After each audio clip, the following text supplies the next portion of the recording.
안녕하세요. 책한민국입니다. 오늘 소개할 책은 백만장자와 수도승. 이 책은 독일 아마존 130주 연속 베스트셀러라고 합니다. 지은이는 율리안 헤룸젠. 1987년에 태어난 독일의 심리학자, 컨설턴트. 코칭과 컨설팅을 하던 중 삶의 커다란 질문에 대한 답을 찾기 위해 티베트에서 태국에 이르는 불교의 본거지로 지혜를 탐구하는 여행을 떠났고 그곳에서 구도자, 수도승, 학자들로부터 삶의 비밀을 찾았다. 그 비밀은 그의 개인적인 변화뿐만 아니라 그가 오늘날 고객에게 조언하는 전체적인 코칭 접근법의 출발점이 되었다. 나는 불행했다. 사무실에 있는 인쇄기에서 조용히 윙거리는 소리가 나더니 종이 한 장이 인쇄되었다. 이틀 뒤 출발 예정인 태국행 왕복 항공권이다. 3주 동안 태국에 있는 불교 사원에서 휴식과 안정을 취하려고 한다.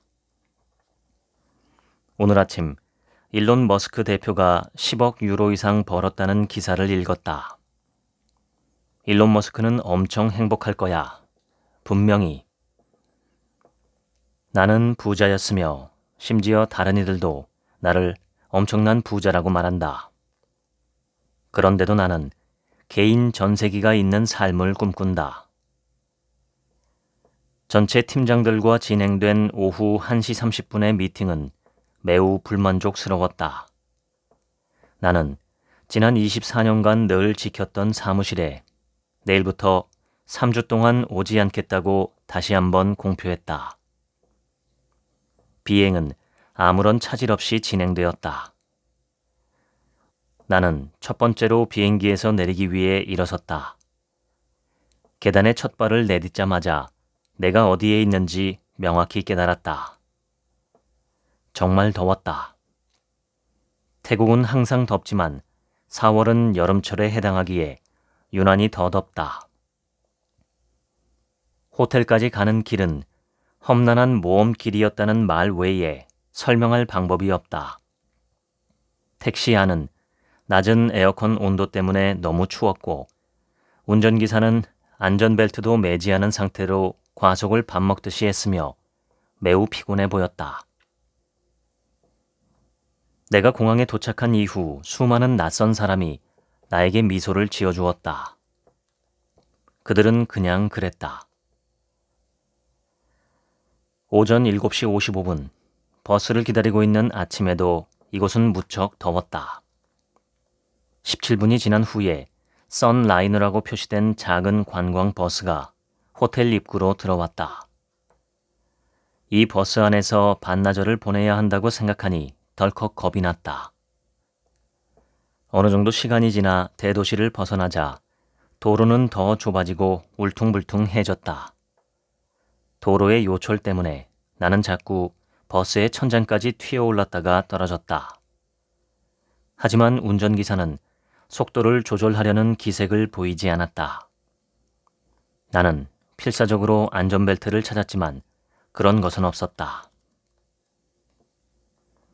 야자수와 거대한 풀이 울창한 숲으로 둘러싸인 언덕 위에서 버스는 멈췄다. 나는 당황하며 차에서 내려 끝없는 밀림 한가운데에 섰다. 우리 버스가 오르막길을 올라오는 동안 내가 본 것이라고는 작은 카페 하나뿐이었다. 대체 사원이 어디 있나요? 운전기사는 친절하게 미소를 지으며 말했다. 저쪽을 따라 걸어가면 됩니다. 걸어서 20분 거리입니다. 그의 손가락은 내 여행 가방보다 폭이 더 좁은 길을 가리켰다. 주위를 둘러보았다. 여전히 숨이 막힐 듯이 덥고 나무의 수관들이 햇볕을 막고 있지만 열기는 여전히 나무 사이로 스며들었다. 사방의 시야는 대략 20m 정도로 무성한 덤불이 시야를 가렸다. 긴 여행으로 피곤하고 땀에 젖고 눈에 띄게 지친 나는 작은 오솔길을 따라 걷기 시작했다. 몸이 얼마나 불편한지 느끼지 못한 상태로 무작정 걸었다. 나는 드디어 도착했다. 계단 아래에 여행 가방을 내려놓고 몸을 풀며 숲 한가운데 있는 거대한 사원 단지를 행복하게 바라보았다. 시간을 보니 오후 6시가 다 되었다. 거의 45분 동안이나 열대우림을 걸었다. 한 사람이 느린 걸음으로 내게 다가왔다. 그가 입고 있는 주황색 승복과 빨간색의 좁은 천으로 된 망토가 보였다. 이것이 나와 수도승과의 첫 만남이었다. 수도승은 천천히 조심스럽게 나에게 다가왔다. 신발은 신고 있지 않고 아무런 소리도 없이 조용히 내게 다가왔다. 그의 얼굴에서는 어떠한 감정도 찾아볼 수 없다. 그에게서 압도되는 느낌을 받으면서도 이상하게 불편함과 편안함을 동시에 느꼈다. 이쪽으로. 그는 친절하게 말했고 발꿈치를 돌려 어떠한 말이나 몸짓 없이 따라오라는 신호를 보냈다. 그는 통로를 통해 사원의 다른 공간으로 천천히 걸어갔다. 나는 내 방의 문을 열었다. 내부 왼쪽에는 두께가 5cm를 넘지 않는 흰색 매트리스가 깔린 침대가 있고 매트리스 위에는 깔끔하게 접힌 갈색 모직 담요와 침대 끝에는 작은 베개가 놓여 있다. 방 한가운데는 학창시절에 본 것과 비슷한 작은 나무 테이블과 의자가 있다. 오른쪽 구석에는 작은 수건이 접혀 바닥에 놓여 있고 그 위 천장 바로 아래에는 황금색 불상이 여러 개 놓여 있는 선반이 있다. 싸고 낡은 유스 호스텔 느낌이다. 여기 화장실이 어디죠? 나는 그에게 속삭였다. 저를 따라오세요. 화장실은 그냥 바닥을 뚫어놓은 구멍 하나만 있을 뿐이다. 심지어 높이도 높지 않아서 쪼그려 앉아서 용물을 봐야 했다. 나는 충격을 받았지만 너무 급해서 어쩔 수 없었다. 화장지를 찾았지만 아무것도 찾을 수 없다. 대신 물이 가득 담긴 큰 대야와 작은 국자만 있다. 사원에서의 두 번째 날은 종소리와 같은 꽤 시끄러운 소리와 함께 시작되었다. 나는 깜짝 놀라 침대에서 바로 일어나 앉았다. 우리는 한참 동안 텅 빈 도로를 따라 걷다가 마을에 도착했다. 몇몇 아이들이 길거리 한가운데서 뛰어놀고 있다. 우리가 오는 것을 보고는 아이들은 기뻐하며 각자 집으로 달려갔다. 얼마 뒤 약 20명의 마을 사람이 그릇과 큰 숟가락을 들고 길가로 나왔다. 첫 번째 수도승은 자기 승복 속에서 금색 그릇을 꺼내 뚜껑을 열고 여성 앞에 멈춰섰다. 여성은 환하게 웃고 있다. 그녀는 미소를 지으며 큰 숟가락으로 밥 2숟가락을 그릇에 담고 두 손을 가슴께에서 맞대는 와이를 하며 절을 했다. 수도승은 별 반응이 없다. 고맙다는 말도, 와이도, 미소도, 제스처도 없다. 다른 수도승들도 그와 똑같이 행동했다. 이제 내 차례다. 여성은 큰 숟가락으로 내 그릇에도 밥 2숟가락을 담아주며 기쁨에 넘친 표정을 지었다. 그릇에서는 갓 지은 구수한 밥 냄새가 났다. 이 탁발 절차는 거리에 나온 모든 사람에게 반복되었다. 이제 우리에게는 쌀도 풍부했고 오이 몇 개와 내가 알지 못하는 야채, 그리고 껍질에 부드러운 가시가 있는 과일도 있다.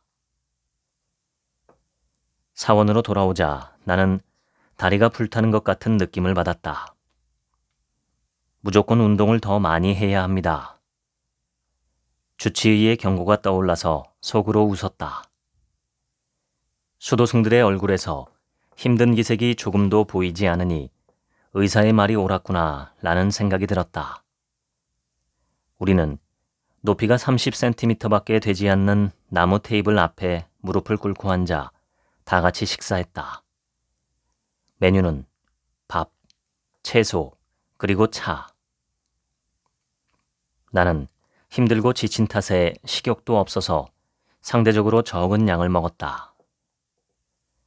식사 후에 모두 함께 설거지하고 테이블을 청소하고 식사 공간을 깨끗하게 치웠다. 하루의 나머지 시간을 기도와 명상으로 보냈는데 머릿속에 너무 많은 생각이 들어서 마음이 편해지기는커녕 견디기 힘들었다. 오후에는 다 같이 커다란 정원에서 관목과 나무를 돌보았다. 태국 높은 산 정글 속 사원에서 수도승들과 함께 산 지 3일차가 되었다. 하루하루는 늘 똑같았다. 오전 5시에 정원에서 거대한 징소리가 울리면 그 소리에 일어났다. 아침 기도가 끝나면 산기슭 마을을 돌며 식사를 동냥하는 이른바 탁발을 했다. 아침 식사는 매일 그렇듯이 간단하고 빈약했다. 야채를 곁들인 밥과 디저트로 과일이 있다. 거기에다 차도 있었는데 차는 꽤 풍성했다. 고기는 한 번도 식탁에 오른 적이 없다.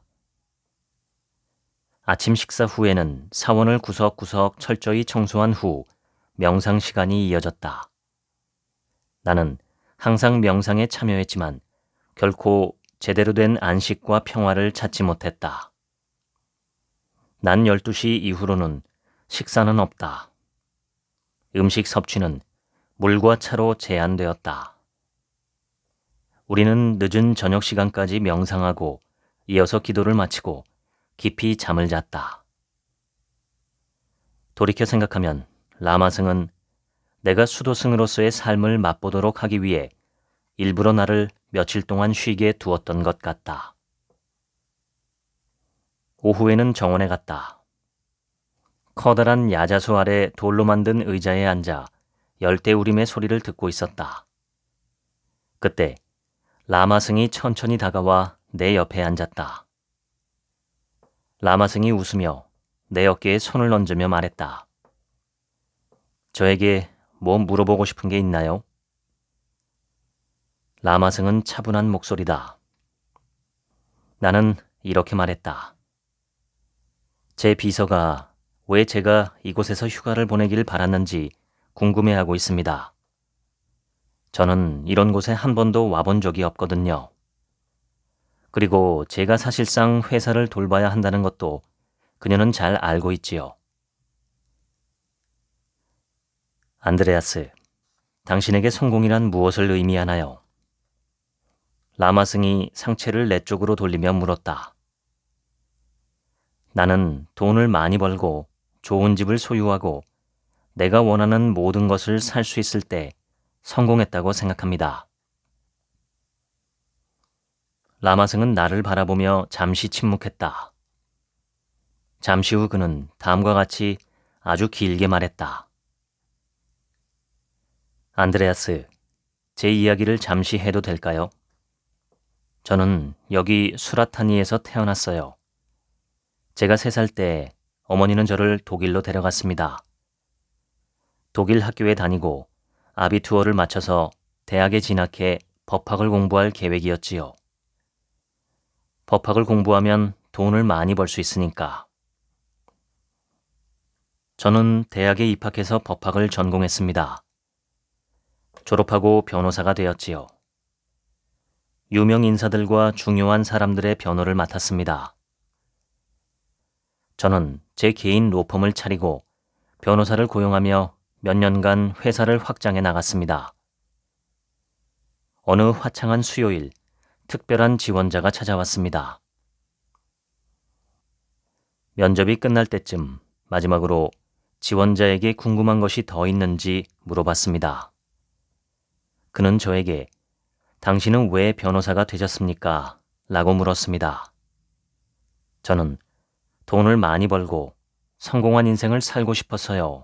라고 답했습니다. 그는 저를 바라보며 아무 말 없이 면접실을 나갔습니다. 저는 완전히 당황했습니다. 다음날 저는 그 면접자에게 전화해서 전날의 행동에 관해 물었습니다. 그는 저와 함께 일하고 싶지 않다고 말했습니다. 그 이유는 제가 무엇이 중요한지 전혀 모르고 있다는 것이었습니다. 그는 돈을 버는 것과 성공하는 것은 별개의 일이며 돈은 인생에서 중요한 것이 아니라고 했습니다. 그는 제가 일 자체에서 의미를 찾지 못하고 돈만 생각하고 있다고 비판하며 이러한 태도가 필연적으로 실패로 이어질 것이라고 단정했습니다. 그 순간부터 저는 저 자신에게 질문을 던졌습니다. 내가 정말 원하는 것은 무엇인가? 내가 세상에 존재하는 이유는 무엇인가? 몇 년 후 방콕의 사원에서 만난 제 첫 번째 라마승은 저에게 알면서 아무것도 하지 않는 것은 모르는 것과 같다 라는 부처님의 한 구절을 인용하여 말씀해 주셨습니다. 그 이후 저는 가장 성공한 변호사로서의 삶과 작별을 고하고 고국으로 돌아가기로 결심했습니다. 법률사무소를 정리하고 모든 소유물을 팔았으며 수년 동안 방콕의 여러 사원에서 살았습니다. 저는 불교도이며 수도승입니다. 하지만 모든 사람에게 적용되는 단 하나의 길은 없다는 것도 배웠습니다. 인생에 대한 이상적인 해결책은 없습니다. 저는 다른 충동, 다른 종교, 다른 세계관에 대해 전적으로 열려 있습니다. 다른 것을 믿는다고 해서 누군가를 비난하지 않으며 저 역시도 몇 가지 전통적인 불교적 관점을 나름대로 다르게 정의했습니다. 안드레아스, 당신은 오직 회사를 위해서만 살고 있습니다. 그런 삶도 괜찮습니다. 당신이 여기 있는 동안 저는 당신에게 다른 관점으로 사물을 바라볼 수 있게 도와드리고 싶습니다. 어떻게 대처하고 받아들일지는 당신 스스로 결정할 일입니다. 라마승은 의자에서 일어나 따라오라는 신호를 보냈다. 우리는 사원으로 들어가 기도를 드리는 홀을 지나 이전에 한 번도 가본 적이 없는 방으로 걸어갔다. 라마승이 문을 열어주어 그 안을 들여다보았다. 내 방과 비슷해 보였지만 침대가 따로 없었다. 라마승은 오른쪽에 있는 작은 찬장을 열더니 나에게 물었다. 안쪽을 보세요. 무엇이 보이나요? 내가 탁발에서 보았던 공양 그릇이 있고 그릇 옆에는 바늘과 실 세트가 있다. 아래쪽 선반에는 정수기 필터와 숫돌이 달린 날카로운 면도칼이 있다. 그는 이렇게 말했다. 이것이 제가 갖고 있는 전부입니다. 제가 어떻게 보이나요? 불만족스러울까요? 10억 달러가 없어서요? 안드레아스, 만족이라는 것은 본인이 결정하는 것입니다.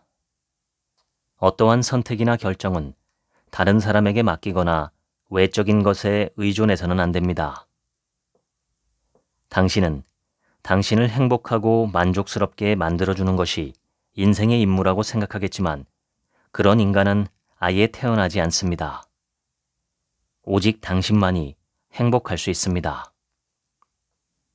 행복은 당신 스스로 결정하는 것입니다. 그것은 당신의 사고방식, 즉 태도에 달렸습니다.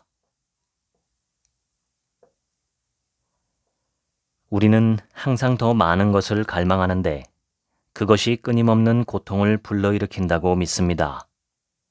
더 원하고 더 많은 것을 원하다가도 그 다음 단계가 되면 원하는 결과를 얻지 못했다고 느끼는 것이지요.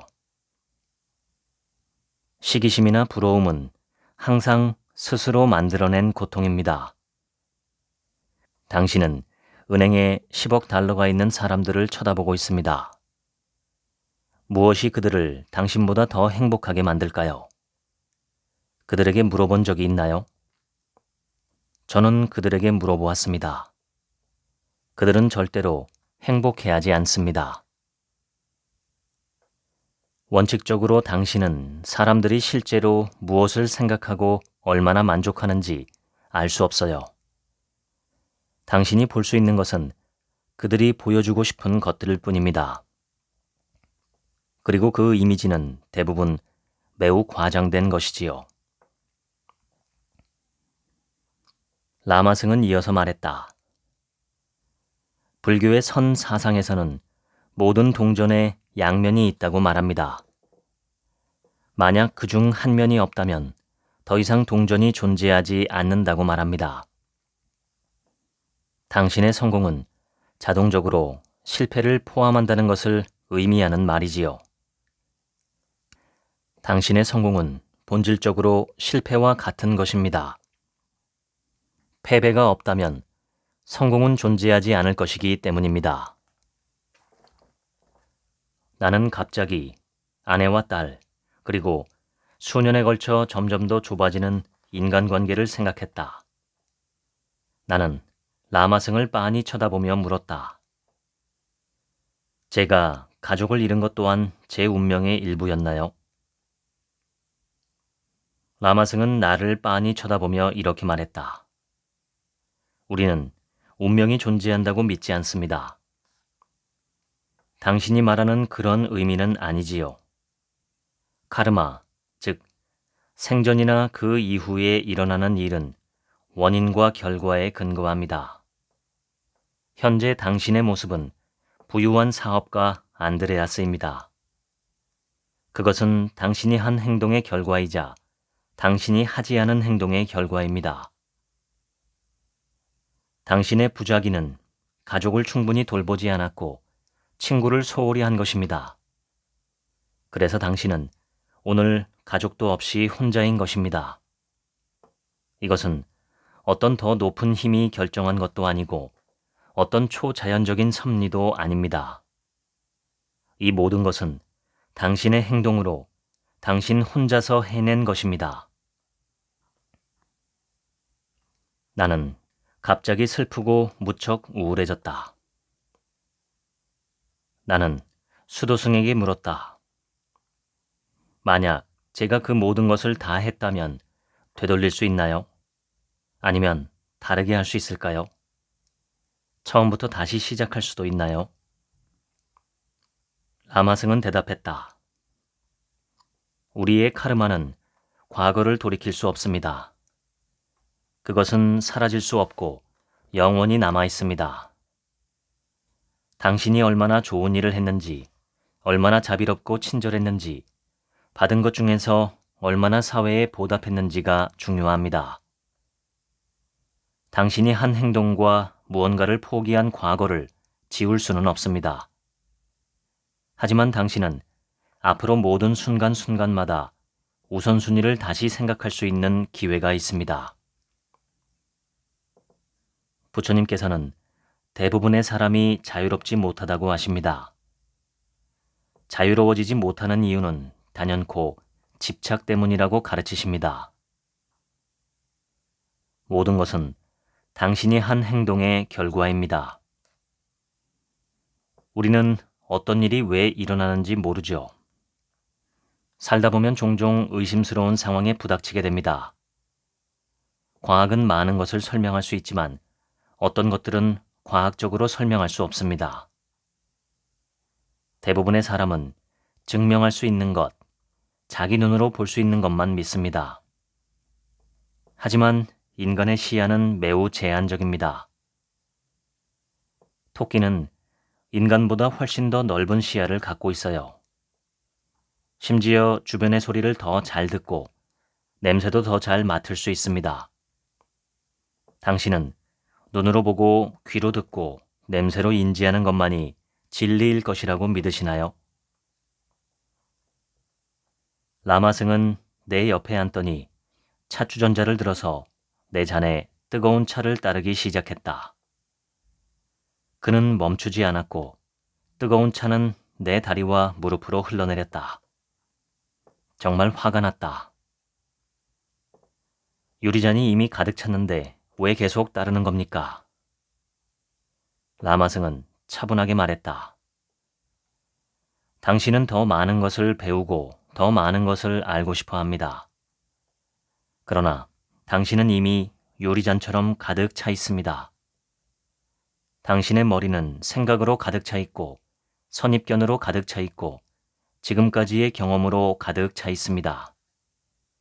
이 찻잔이 당신의 머리입니다. 찻잔은 이미 가득 차 있습니다. 어떻게 더 들어갈 수 있단 말입니까? 중요한 것은 당신이 예전부터 가지고 있던 생각과 판단의 기준을 버리고 그 잔을 비워놓는 것입니다. 그제야 새로운 내용물을 채워 넣을 수 있습니다. 결국 어떤 내용물이 더 매력적일지 결정하는 것은 당신 자신입니다. 인생에는 많은 일이 일어납니다. 좋은 일도 있고 좋지 않은 일도 있지요. 인생은 고통입니다. 그것은 그냥 인생의 일부분일 뿐입니다. 그 고통을 어떻게 대처하느냐가 중요합니다. 생각은 감정을 만들고, 감정은 행동을 만들고, 행동은 성격을 만들고, 성격은 카르마의 측면에서, 즉 업의 관점에서 미래를 만듭니다. 안드레아스, 원칙적으로 미래는 생각으로 결정됩니다. 무엇이 화나게 하는 것인지 인식하십시오. 상황 자체가 긍정적으로 해결되지는 않을 것입니다. 중요한 것은 그것에 대한 당신의 태도입니다. 우리가 인간으로서 겪는 고통의 대부분은 우리 마음에 들지 않는 것에 대한 반항에서 비롯합니다. 우리는 우리가 가진 모든 수단을 동원해 그것에 맞서 싸우게 되죠. 물론 부당한 상황을 그냥 무작정 받아들여서는 안 됩니다. 당신은 한 사이클 안에 빠져 있습니다. 당신의 직원이 원하는 대로 반응하지 않으면 당신은 화를 냅니다. 그러면 이 패턴은 당신 마음속에 더 깊이 자리 잡게 됩니다. 이와 비슷한 상황에 부닥치면 항상 같은 감정에 빠지게 됩니다. 이 감정은 다시 마음속으로 더 깊숙이 들어갑니다. 장담하건대 지구상에서 당신 주변에서 일어나는 모든 일에 만족하는 날은 단 하루도 없을 것입니다. 나타퐁은 내가 생각에 잠겨 있는 것을 보고 생각을 이어갈 수 있게 한동안 내버려 두었다. 그런 다음 그는 이렇게 말했다.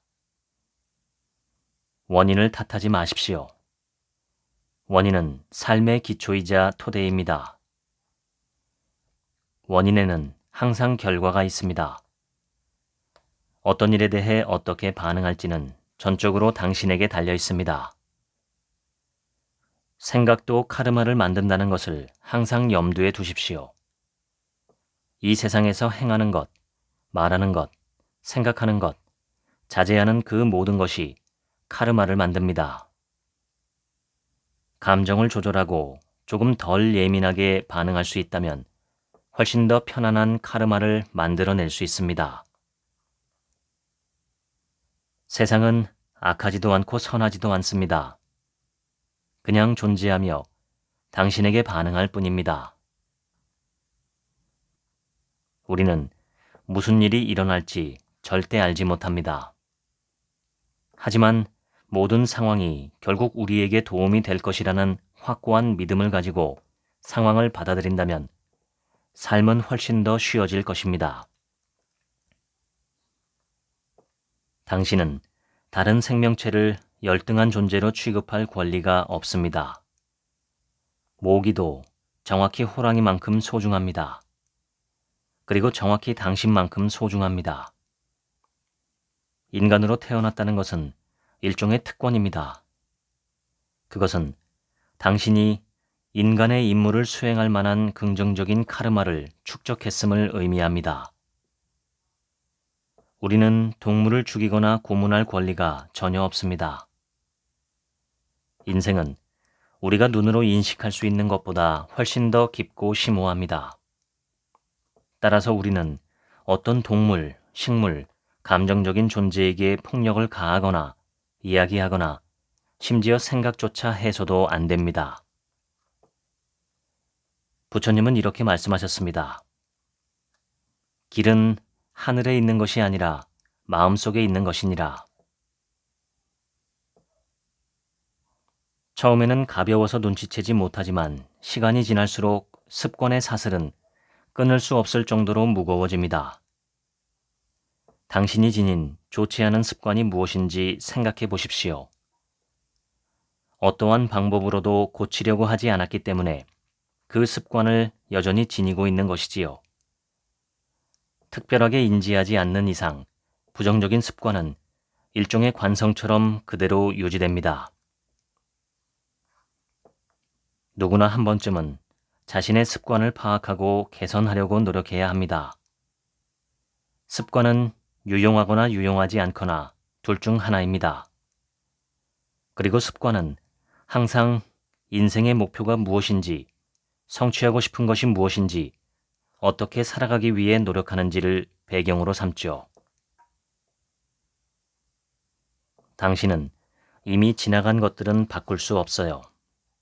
다만 오늘부터 당신이 옳다고 생각하는 대로 행동하는 것은 가능합니다. 과거는 이미 지나갔고 과거에 대한 생각은 가치가 없습니다. 당신이 내렸던 결정, 당신이 했던 생각, 당신이 저질렀던 행동들은 결코 바꿀 수 없습니다. 당신의 카르마가 당신의 삶을 지배했습니다. 하지만 오늘부터는 사랑과 친절을 기초로 해서 모든 결정, 모든 말, 모든 생각을 할 수 있겠죠. 끝날 때까지 아직 끝난 게 아닙니다. 누구나 모든 것을 개선할 기회가 있습니다. 심지어 임종시에도 태도와 사고방식을 바꿀 수 있습니다. 인생의 모든 순간에는 항상 두 가지가 공존합니다. 긍정적인 면과 부정적인 면이지요. 중요한 건 관점입니다. 수도승들은 모든 생각과 결정의 기초로 자비심을 포함한 고귀한 8개의 올바른 길, 즉 팔정도에 따라 살아갑니다. 혼자서는 세상을 바꿀 수 없지만 개개인을 변화시킬 수 있고 그 개인은 다시 세상을 변화시킬 수 있습니다. 타인에게 상처를 주지 않고서 생각하거나 결정을 내릴 수는 없습니다. 모든 행동에는 그 대가가 따르며 그것은 당신의 카르마에 반영됩니다. 만약 고귀한 동기에서 이타적으로 행동한다면 긍정적인 카르마를 얻을 수 있습니다. 나는 끔찍한 기분이 들었다. 아내와 딸을 홀로 남겨두고 떠났던 모든 상황이 주마등처럼 스쳐 지나갔다. 항상 회사를 탓했지만 그날 밤 모든 잘못이 나에게 있었다는 것을 깨달았다. 전부 내 잘못이다. 나타퐁은 고개를 들어 나를 쳐다보며 말했다. 모든 패배는 다른 차원의 승리이며 그 반대의 경우도 마찬가지입니다. 부정적으로 받아들이거나 나쁜 경험으로 간주했던 일들은 오늘날 수행하는 데 도움이 되었습니다. 지금까지 당신에게 일어난 모든 일에 감사해야 합니다. 감사하는 마음은 인간으로서 가질 수 있는 가장 중요한 자질 중 하나입니다. 당신은 무엇을 감사하고 있나요? 우리는 끊임없이 변화하는 흐름 속에서 살아갑니다. 행복은 종종 불행으로 바뀝니다. 고난이나 역경은 부로 바뀌고 사랑은 증오로 바뀔 수 있습니다. 누구도 이 사실을 잊지 말아야 합니다. 이 말을 남기고 나타퐁은 그날 저녁 작별 인사를 했다. 나는 침대에 누워 독일로 돌아가기까지 앞으로 3일밖에 남지 않았다는 것을 문득 떠올렸다. 탁발과 아침 식사를 마친 후 나타퐁과 함께 숲속을 좀 걷기로 했다. 나타퐁, 미래에 어떤 일을 할 건지 계획하고 있나요? 나타퐁은 조용히 정면을 응시하며 말했다. 아무런 계획이 없습니다. 인생은 계획할 수 없습니다. 만약 저의 계획이 이 절에서 인생의 황혼기를 보내는 것인데 3년 뒤에 갑자기 홍수가 나서 이 사원이 완전히 파괴된다면 저의 계획이 무슨 소용이 있을까요? 우주는 당신의 계획에 관심이 없습니다. 당신의 인생을 되돌아보면 계획대로 된 게 그리 많지 않다는 것을 알게 될 것입니다. 사람은 변해야 할 때만 변합니다. 어떤 상황에서 압박이 너무 커지면 사람은 변할 수밖에 없습니다. 만약 홍수로 사원이 파괴되면 저도 제 삶을 바꿀 수밖에 없습니다. 그런데 그것을 왜 지금 해야 할까요? 당신의 삶은 흘러갈 곳으로 갈 것입니다. 당신은 의식적으로 결정을 내린다고 생각하지만 그 결정은 모두 무의식적으로 이루어집니다. 친절과 감사로 마음을 채우십시오. 모든 상황에서, 모든 생각에서 말입니다. 그러면 운명도 달라질 것입니다. 탐욕과 욕망의 족쇄에서 벗어날 때, 타인과 끊임없는 비교에서 벗어날 때, 그리고 정신을 맑게 하고 여전히 흐린 창문을 통해 내면을 들여다볼 수 있을 때, 그때 당신은 삶의 이유를 깨닫게 될 것입니다. 그것이 인생에서 가장 중요한 것, 자유입니다. 모든 것으로부터의 자유 말입니다. 죄책감을 느끼면 인간으로서 발전하지 못합니다. 후회하는 것은 옳지만 죄책감을 느끼지는 마십시오. 불교에서 항상 중요하게 여기는 것은 스스로 질문하고 특정 행동에 관한 이유를 찾고 사랑과 선의 기준에 따라 그 이유를 측정하는 것입니다. 생의 모든 것에 대한 책임이 우리에게 있다는 인식이 필요합니다. 우리의 악행에 대해서도 마찬가지입니다. 우리는 언제든지 나아가고 싶은 삶의 방향성을 찾아 원하는 방식으로 만들 수 있습니다. 오래전 수라타니에 한 거지가 살았습니다. 그런데 어느 날 누군가가 자기 음식을 훔친다는 것을 발견하고 놀랐습니다. 그러다 자신의 그릇에 손을 대는 쥐를 보았습니다. 거지는 쥐가 다시 나타나자 물었습니다. 쥐야, 왜 내 음식을 훔치는 거니? 부자들의 집에 가서 그들의 음식을 좀 가져가는 게 어떻겠니? 부자들은 먹을 게 충분하단 말이야. 쥐가 대답했습니다. 거지님, 설명할 수는 없지만 제 임무는 당신이 7개 이상의 물건을 절대로 소유하지 않도록 하는 것입니다. 거지는 부처님을 찾아가 자기는 왜 7개만 소유할 수 있는지 여쭤보려고 마음먹었습니다. 그는 먼 거리를 걸었고 날이 어두워졌습니다. 거지는 집 한 채를 발견하고 하룻밤을 묵기로 했습니다. 집주인의 아내는 진수성찬을 준비했고 거지는 인생 처음으로 배불리 먹었습니다. 집주인의 아내가 말했습니다. 부처님을 뵙게 되면 저희를 대신해서 한 가지 질문해 주실 수 있을까요? 우리에겐 예쁜 딸이 하나 있는데 태어날 때부터 말을 한마디도 하지 않아요. 부처님께 왜 우리 딸이 아무 말도 하지 않는지 여쭈어 봐주세요. 거지는 약속하고 다시 길을 떠났습니다.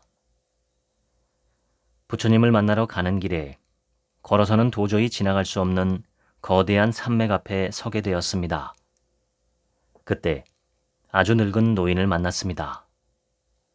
노인은 나무 지팡이를 들고 있는데 그 지팡이는 작은 나뭇가지로 에워싸여 있고 노란색이 반짝이는 커다란 공이 달려 있었습니다.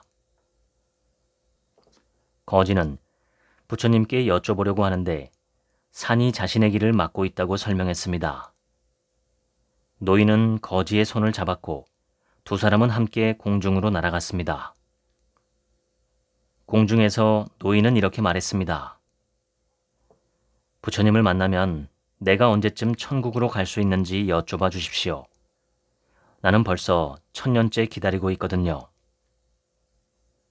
거지는 노인의 도움에 매우 감사해하며 노인을 대신하여 부처님께 질문하겠다고 약속했습니다. 그들은 작별하고 거지는 길을 떠났습니다.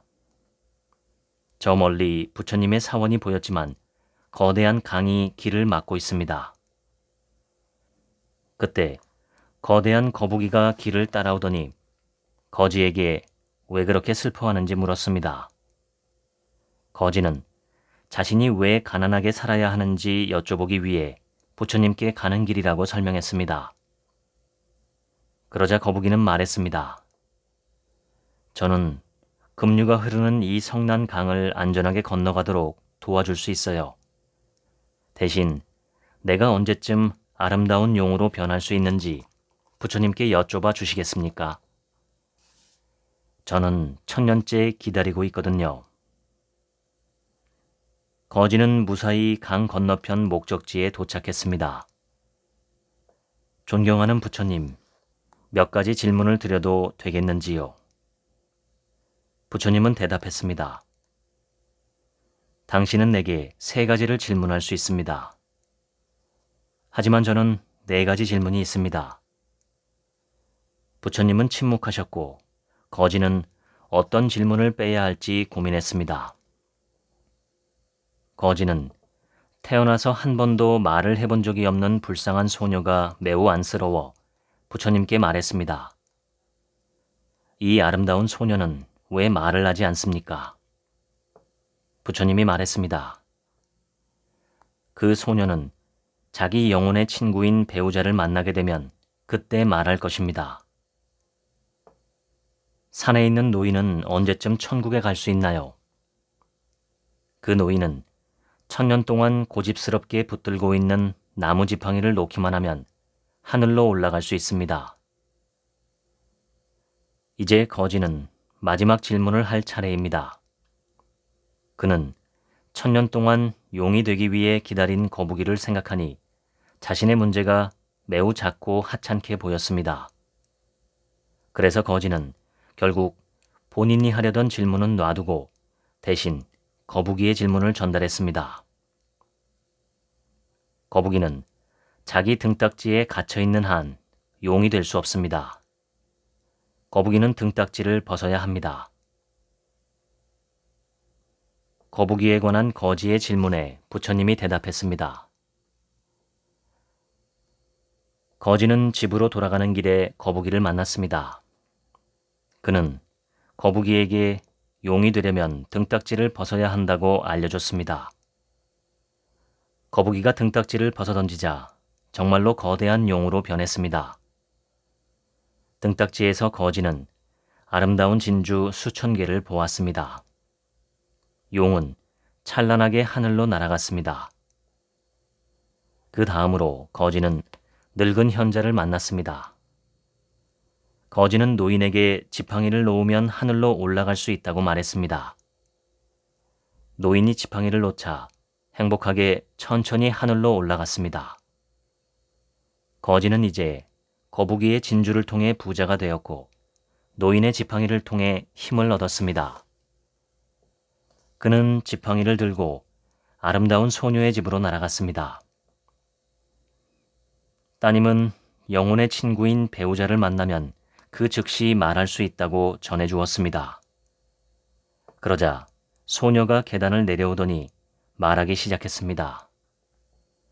영혼의 친구인 배우자가 바로 거지였습니다. 둘은 결혼하여 행복하고 평화롭게 잘 살았습니다. 나타퐁은 이야기를 마치고 멈춰서서 내 눈을 깊이 바라보며 말했다. 이게 바로 가장 큰 비밀입니다. 안드레아스, 이 세상에서 선한 일을 하면 그 선한 일은 당신에게 돌아올 겁니다. 언제, 어떤 형태로 돌아올지는 모르지만 믿어보십시오. 지켜야 할 규칙은 단 하나뿐입니다. 선한 일을 할 땐 진심으로 해야 합니다. 어떤 대가나 보답을 바라면 안 됩니다. 독일로 돌아가서 예전과 같은 삶을 살지 않기로 결심한 후에 나는 아내에게 전화를 걸어 사과했다. 아내는 나를 용서했고 나도 아내를 용서했다. 그 다음 딸에게 전화를 걸어 그녀를 사랑한다고 언제나 그녀의 편에 있을 것이라고 말했다.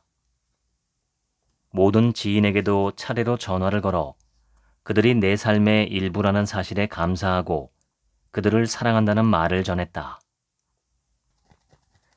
나는 내 변호사와 세무사에게 내 집을 가정부인 마르타에게 양도하고 그녀가 죽을 때까지 거기서 걱정 없이 살 수 있도록 하라고 지시했다. 내 차는 운전기사 요헨에게 선물로 주었다. 나는 회사 경영을 관리자나 최고 실적을 낸 직원에게 맡기지 않았다. 대신 지금도 그 자리를 지키고 있는 린다에게 경영권을 넘겼다. 또한 모든 자산을 사원과 카오야이의 국립공원 그리고 마을 주민들에게 기부했다.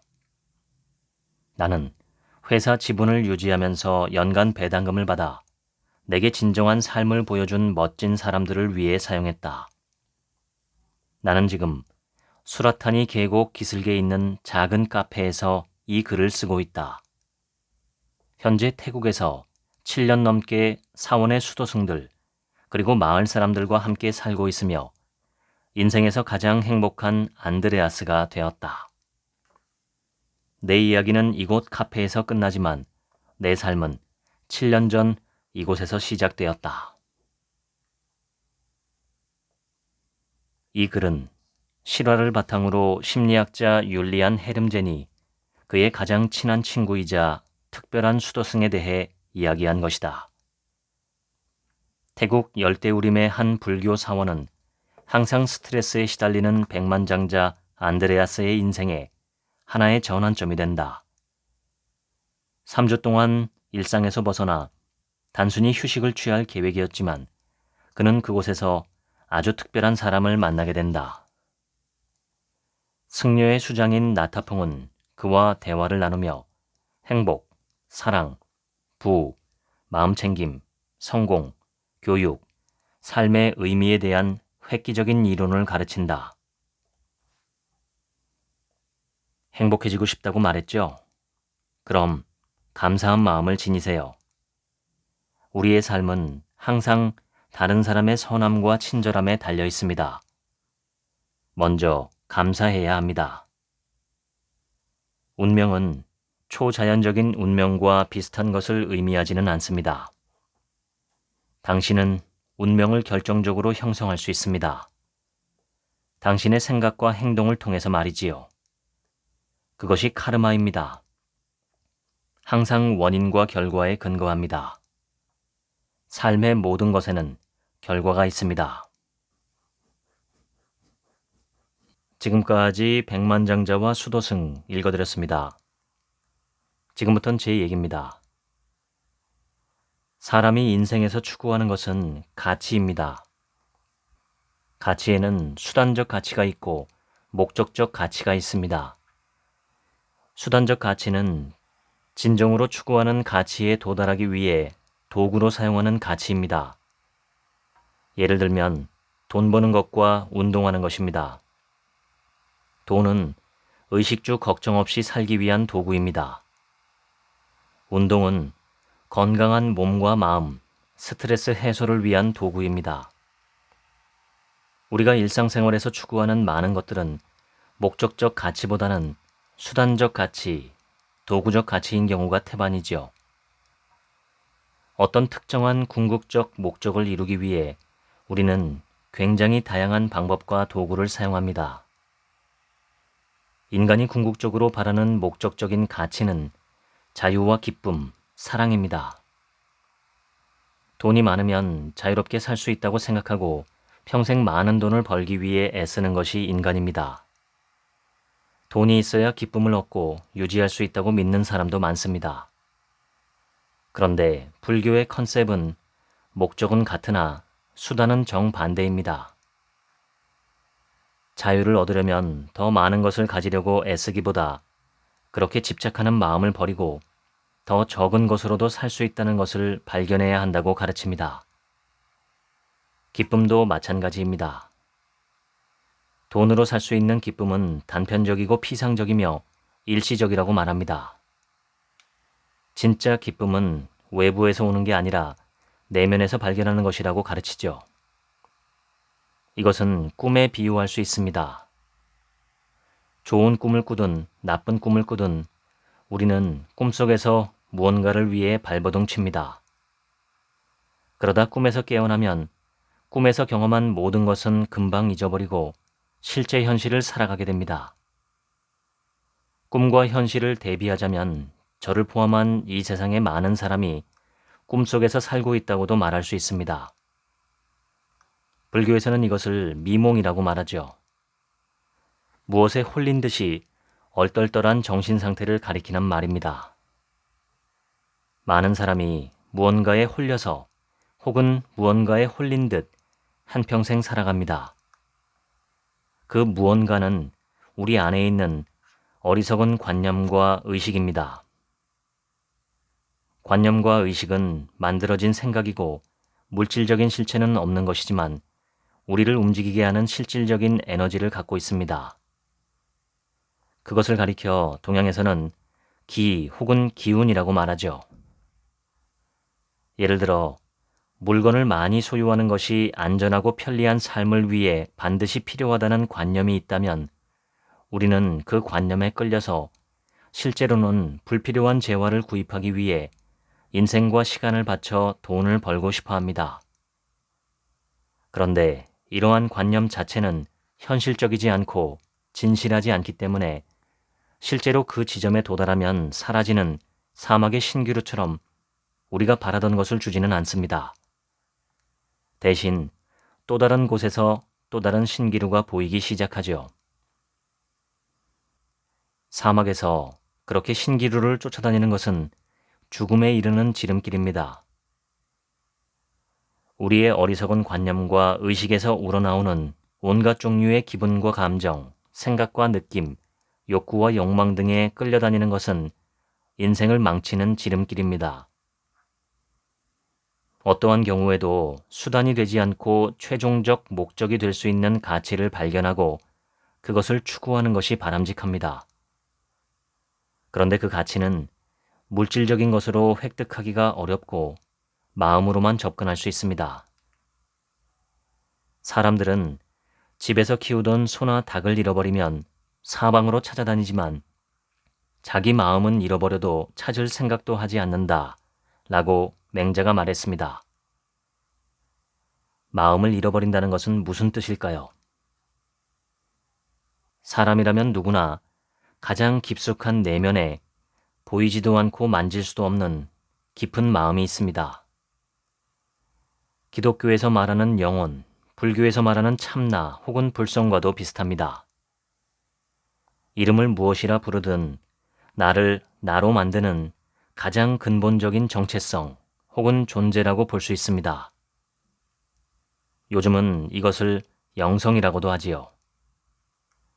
이 마음을 가까이 하지 못하고 살면 마음을 잃어버린 사람이라고 할 수 있습니다. 그런데 이 마음은 정말 찾기가 쉽지 않습니다. 너무 깊은 곳에 감춰져 있고 너무 많은 것이 가리고 있기 때문입니다.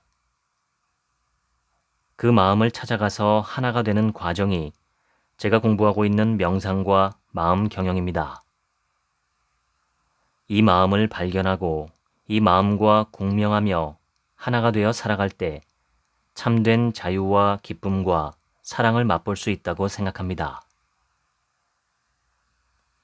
지금까지 책 한 민국의 하루치 생각이었습니다. 들어주셔서 감사합니다.